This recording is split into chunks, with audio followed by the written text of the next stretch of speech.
নমস্কাৰ এটি বিশেষ বাতৰিলৈ নিউজ নাওৰ ষ্টুডিঅ'ত মই মুকিবুল হুছেইন যোৰহাট চহৰস্থিত মবন্ধা এৰালতলী পথাৰত শ্ৰীমন্ত শংকৰদেৱ সংঘৰ বাৰ্ষিক অধিৱেশনৰ প্ৰস্তুতি তুংগত নিউজ নাওৰ এক বিশেষ প্ৰতিবেদন যোৰহাটৰ মবন্ধা এৰালতলী পথাৰত শ্ৰীমন্ত শংকৰদেৱ সংঘৰ বাৰ্ষিক অধিৱেশনৰ প্ৰস্তুতি তুংগত উল্লেখযোগ্য যে শ্ৰীমন্ত শংকৰদেৱ সংঘৰ ৯৪ সংখ্যক বাৰ্ষিক অধিৱেশন যোৰহাটৰ পশ্চিম দিশৰ ৰাষ্ট্ৰীয় পথৰ কাষৰ মবন্ধা এৰালতলী পথাৰ বৈষ্ণৱ পণ্ডিত সোণাৰাম চুতীয়া সমন্বয় ক্ষেত্ৰত অহা ৬ ফেব্ৰুৱাৰীৰ পৰা ৯ ফেব্ৰুৱাৰীলৈ অনুষ্ঠিত হ'ব।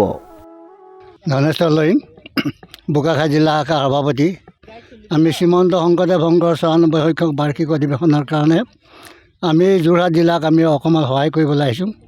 এই সহায় আমাৰ নৰা কটা হৈছে আৰু কিবা কাম যদি আছে আমি সুধি ল'ম, সুধিলে আমি কৰাত মূল সমিতিৰ অধীনত আদৰণি সমিতিৰ লগতে ৩৭খন উপ সমিতিয়ে অধিৱেশনখনি সফল কৰাৰ বাবে ব্যাপক প্ৰস্তুতি চলাইছে।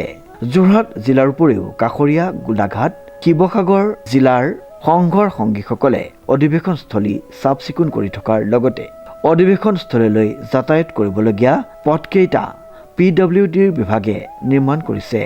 ২০ ফুট বহল ১৫০ ফুট দীঘল ২০টা শিবিৰৰ লগতে মঞ্চৰ উপৰিও ৩০০ ফুট দীঘল ১৫০ ফুট বহল সভাগৃহ নিৰ্মিত হৈছে। ইয়াত ৮,০০০ ভকত বৈষ্ণৱ বহিব পৰাকৈ চকী থাকিব।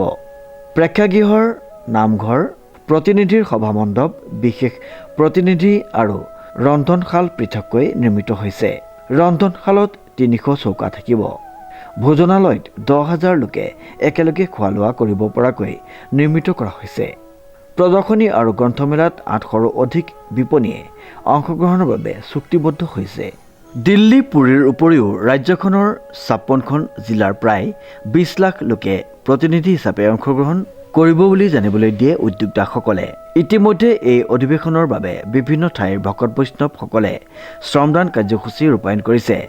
ইফালে যান বাহন আৰু মানৱ শৃংখলিত কৰাৰ উদ্দেশ্যে ৭ জানুৱাৰী মঙলবাৰে অধিৱেশনস্থলীত যোৰহাট যান বাহন আৰক্ষী প্ৰশাসন গাঁওৰক্ষী বাহিনী আৰু আদৰণি সমিতিৰ বিষয়ববীয়াৰে অনুষ্ঠিত হয় এখনি সভা।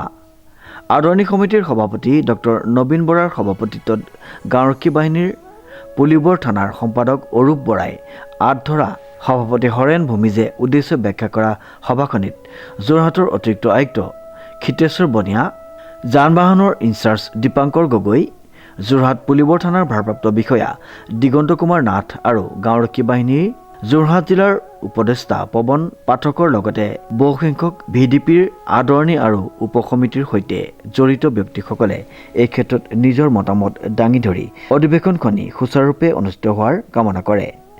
সৰ্বগুণাকৰ যাকে নায়িকা পাম তো হাৰি চৰণকে নহতকতি বাৰেক কৰোঁ প্ৰণাম বাৰেক কৰা প্ৰণাম।